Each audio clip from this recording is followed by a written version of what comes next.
Good afternoon. I'm Cameron Manter. I'm the Acting Chief Medical Officer for OU Health Hospitals. And I'm Dr. Dale Bratzler. I'm the Enterprise Chief Quality Officer here at OU Health.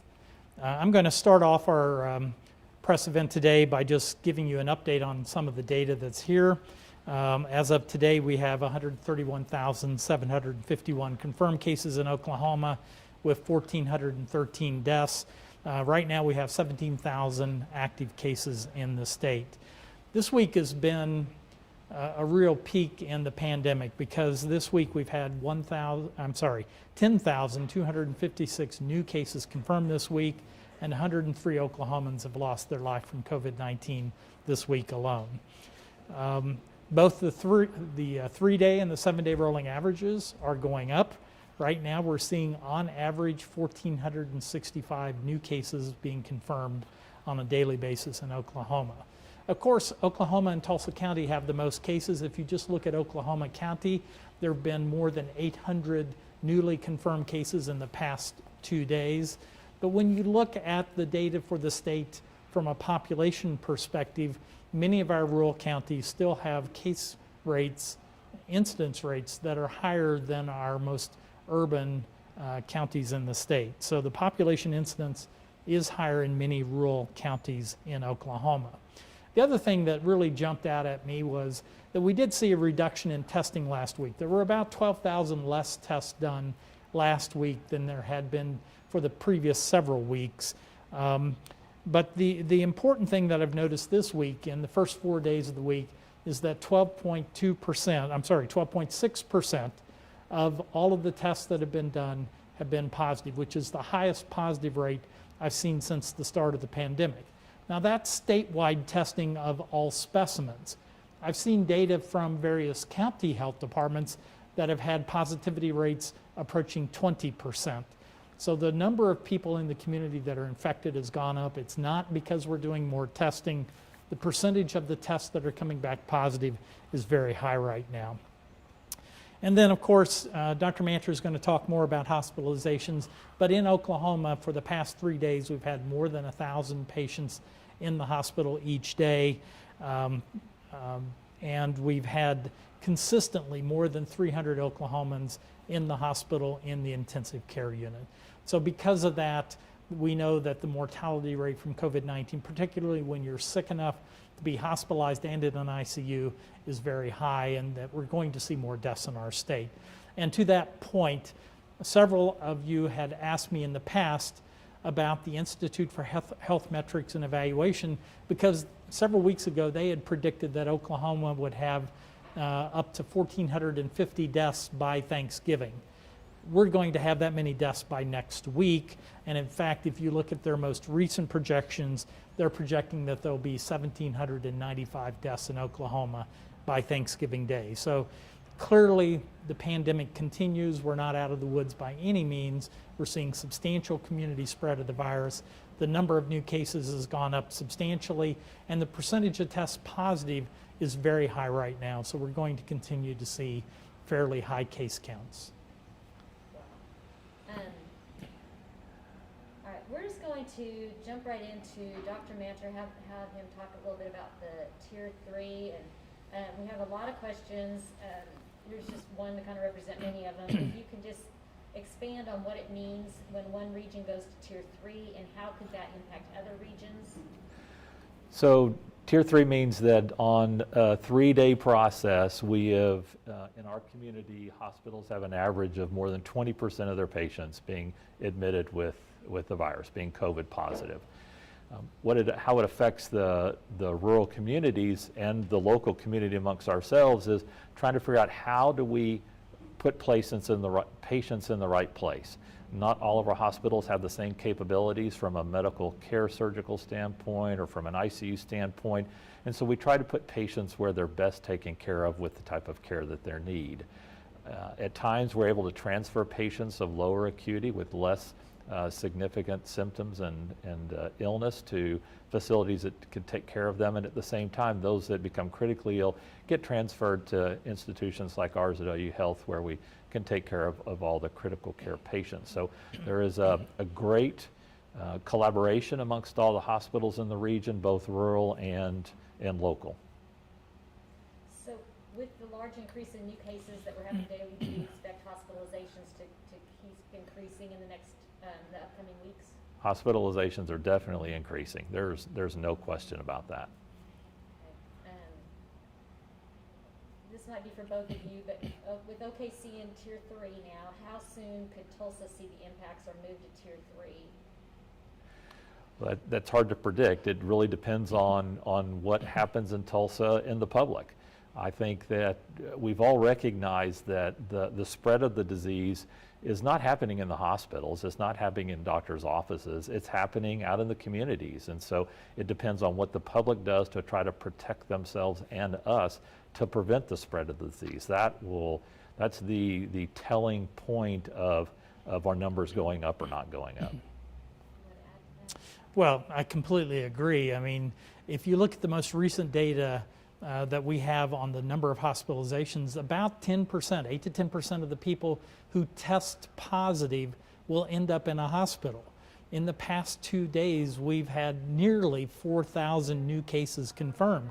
So we're certainly going to see more patients in the hospital. So I think it's quite likely that we might see Tulsa, the Tulsa region, actually see the same type of growth in cases that we're having in Oklahoma City in our metroplex, and they could go to Tier 3 in the near future if we don't see a slowing in the new cases. Dr. Mantor, for Tier 3, how many surgeries and what sorts of procedures are delayed? How does that? So each hospital is a little bit different. What we're currently doing is looking at the hospital and their capacities, whether or not we can still take patients or not. The idea is that we look at patients who are absolutely going to need critical care or have a prolonged length of stay, and for whom their putting off of the surgery is in no way going to impact their outcome if we prolong it for 6 to 8 weeks. And so that's probably the group that we look at first. There are other groups who, although we call it elective, need operative procedures done to try to prevent problems later, that are outpatients and can come in and be done and go home and not impact our hospital care. So it's those higher acuity patients that we know that will need ICU beds that we're looking at to determine whether or not we can hold off on those type of surgical procedures. Dr. Bratzler, the state's exemption that allowed for public city councils, boards, and commission to meet virtually expires a little more than a week. Could returning to public meetings across the state worsen the spread of COVID-19? Well, first, so I'm going to say in general, anytime you bring people together indoors in a closed setting, you increase the risk of transmission of the virus. So I'm hoping that city councils, if we don't see an extension of that exemption, will do everything they can to promote physical distancing, to require masks in those meetings, to separate. I know I've talked to a number of city councils that are looking at ways to spread out the councilmen and others so that they're not close to others. But anytime you bring people indoors, in close quarters, you increase the risk of transmission of the virus. Okay, Dr. Mantor, Tulsa World has several questions that are kind of all related, so I'm just going to read it all and then you can kind of give an overview of the answer. Can you talk about how an increase in rural cases requiring hospitalization and potentially patient transfers affects capacity and facilities there, but also the effects on metropolitan area hospitals and intensive care units? Can anyone say definitely that an uptick in rural cases is affecting Tulsa and OKC hospitalization numbers? Our mayor, Tulsa mayor, said last week that majority of patients in Tulsa, but no numbers have been produced to back that up. So there's no question that as cases go up in the communities, as you heard from Dr. Bratzler, the percent positives in the rural areas are higher. Those patients that can't be taken care of in their local community hospital are looking for higher levels of care. So that will include both the surrounding areas in Oklahoma City as well as Tulsa. So there's no question that is going to impact us as well. It impacts our ability to care for patients who have the virus, but also our ability to care for the rest of our Oklahoma patients who have non-diagnosed cancers, who are in bad accidents, who need trauma care, who have heart disease and need to be taken care of. So it impacts us greatly. Okay. Yeah, so I would add one thing to what Dr. Mancher pointed out. One thing we do know about the communities is that they tend to be older and they tend to have more comorbid conditions like diabetes or other things. And so it's a higher risk population. So as we see higher population incidence of COVID-19 in rural communities, it's in a population that's more likely to have many of the complications from the disease. And most certainly, as Dr. Mancher pointed out, those patients are being transferred in to the Metroplex here and also in Tulsa for more extensive care that can't be delivered in some of the rural facilities. In your intro, you talked about that last week there were 12,000 less tests, I think, completed last week.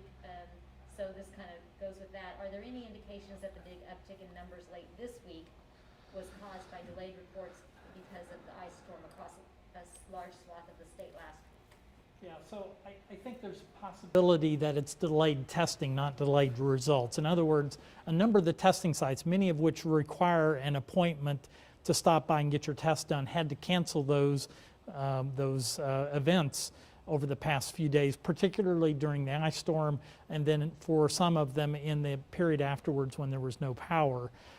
And so we could be seeing some patients now catching up with the testing. Or what we could be seeing is people who are symptomatic going into test, and that would increase the positive rate. We're going to stay on you for a little bit, Dr. Bratzler. This one was, I was looking to ask about the flu numbers related to COVID. Numbers are extremely low for the flu so far, and I'm wondering, since COVID and flu symptoms are similar, are less people are getting tested for the flu, and also looking for a full perspective on flu season and the impact it has during the pandemic, and could wearing a mask have an effect in flu numbers? Yeah, so it's a great question. So remember that in Oklahoma, influenza typically, the most common month that it peaks is January. So we're not to the typical peak season for influenza in Oklahoma yet. So we have had cases in Oklahoma. We have had people that have been hospitalized in Oklahoma. To my knowledge, there have been no deaths from influenza yet in Oklahoma. There is good data, good research from the Southern Hemisphere that have shown that in countries that had broad mask mandates and that really promoted influenza vaccination, they had a much less severe flu season because of many of the interventions that are being done for COVID. Remember, both the virus that causes COVID-19 and the influenza virus are both respiratory viruses that spread via droplets from one mouth to another. So wearing masks, physical distancing, enhanced sanitation, hand hygiene will prevent both diseases. How likely can people get the virus twice? Would the symptoms be similar each time? Yeah, so it's a great question. There are a few cases in the world where it's been clearly confirmed that a patient has been infected twice, and in most of those they've done genetic studies on the virus to prove that it's a different strain of the virus. But we hear increasingly numbers of people who have had COVID-19, positive test, subsequently tested negative, and then several months later have been reinfected or have a positive test again. So I think it is likely that some people are reinfected with COVID-19, and the case that I know about have had different sets of symptoms. So some have had less severe disease and some have had more severe disease with the second episodes. So it's clearly possible. One thing that we know is that your antibody levels against COVID-19 tend to drop off relatively rapidly. So we don't know how long immunity may last. How much of a spike do you expect to see from the holidays? How can people stay safe during the holidays? Well, I think all of us in healthcare and public health are concerned about the upcoming holiday seasons with traditions like Thanksgiving, Christmas, and others that happen this time of year. If you bring people into your home who don't live with you, you increase your chance of getting the infection. Studies have shown that if you're in a household with somebody who's infected, you have a 40 to 60% chance of getting the infection yourself. Many families who come together are multi-generational with kids all the way to grandparents, and that increases the risk to the older people because they're the ones who are going to have severe disease. And then finally, just remember that, that in households, most people don't wear masks. So I'm strongly encouraging, if the weather is nice, and sometimes it is in Oklahoma, do those activities outdoors if possible, separate, wear a mask when you're not eating, and you can reduce some of the risk of transmission. But all of us are concerned that we could see additional peaks because of these indoor events, family gatherings, where you bring people together without masks. This one just came in regarding the flu topic that you were just having. Do you think people are testing less for the flu because of testing more for COVID? I honestly, I haven't seen flu testing numbers yet this season, but I will tell you that most laboratories now are offering a combined test so that if a person comes in with symptoms that are suggestive, remember there's substantial overlap of the symptoms of COVID-19 and influenza, that you can do a single swab on the patient and test for both influenza A, B, and COVID-19.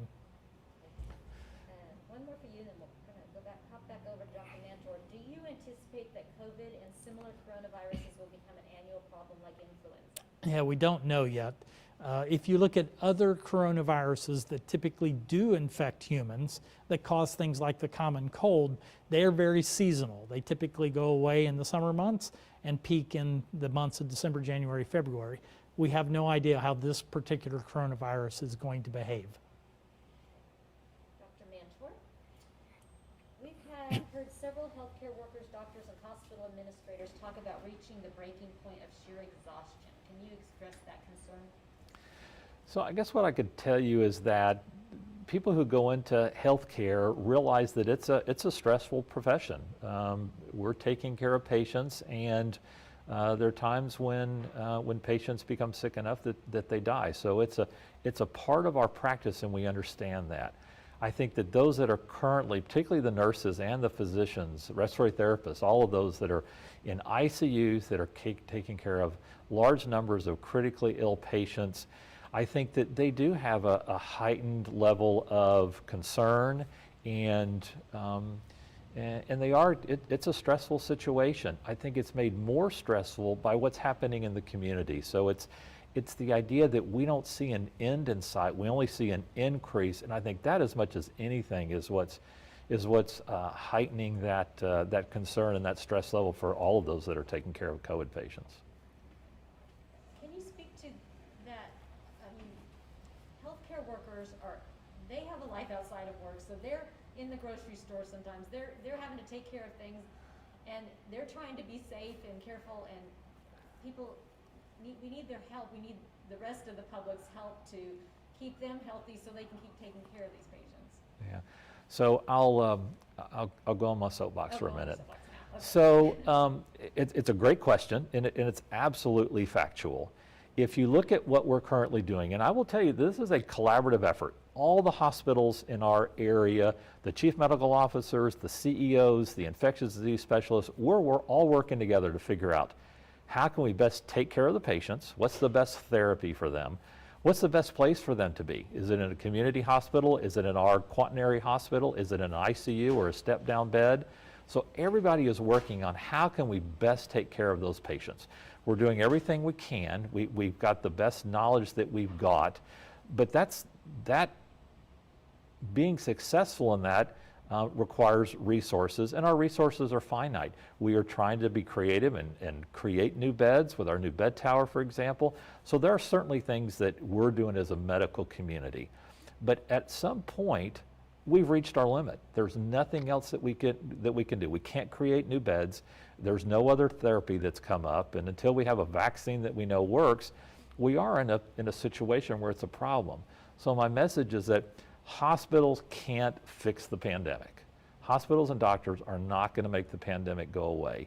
It is of paramount importance that the community is part of the solution. So I would tell Oklahomans and those in the community, you trust us as healthcare providers, and so there's not a mass mandate, but we're telling you, we are absolutely, with no reservation, telling you that we know that those three things that Dr. Bratzler talked about, if you will wear a mask, if you'll social distance, and if you'll wash your hands, you will help us stop the pandemic. You have to think about your family, your parents, your kids, but as you mentioned, it's the person that you don't know that you're next to in the grocery store that happens to be an ICU nurse.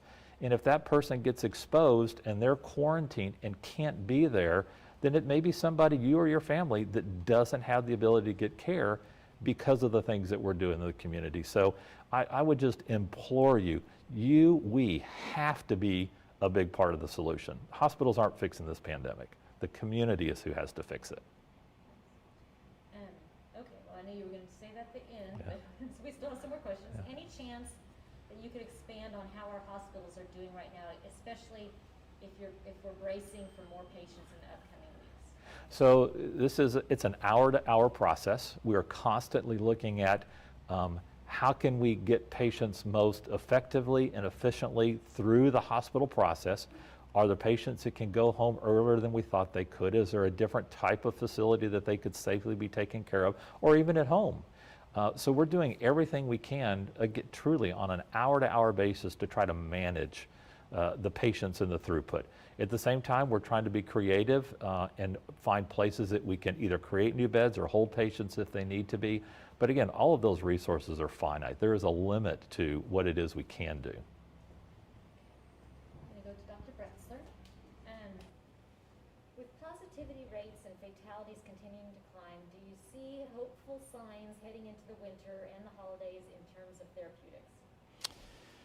Well, I think the most important thing that all of us are waiting for is a vaccine to prevent the infection. And I think there is a reasonable chance that FDA may give emergency use authorization to one of the vaccines before the end of the year. But even when that vaccine's available, it'll be limited in distribution primarily to healthcare workers to protect them. And then from there, there'll be prioritized populations like nursing home residents and others who are at risk of the disease. So I don't see a vaccine being broadly available, certainly until mid-2021 at the very earliest. In terms of therapeutics, there are multiple clinical trials that are ongoing, but there have been a lot of disappointments with many of them. One thing that seems to have become clear is that with some of the agents that we have available now, like convalescent plasma, remdesivir, it's important to start those early before the person gets really sick, because once that person gets really sick, then most of the care is supportive type care that you would typically provide in an intensive care unit setting, on a breathing machine, prone ventilation, those types of things. So whichever therapy we start, we need to start them very early to try to reduce the viral load. I don't know of any new breakthroughs at this moment that are pending.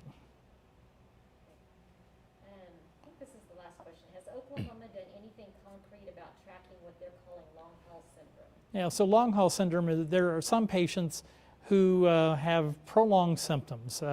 So particularly if somebody that has a severe pneumonia, they'll develop shortness of breath, and they'll actually have substantial damage to the lung tissue. And they can have long periods of time where they have shortness of breath, difficulty with exercise, movement, and other things.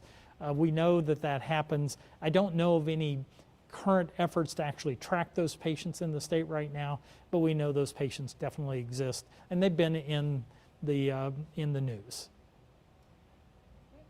That's it. Anything you want to add? Get a flu shot.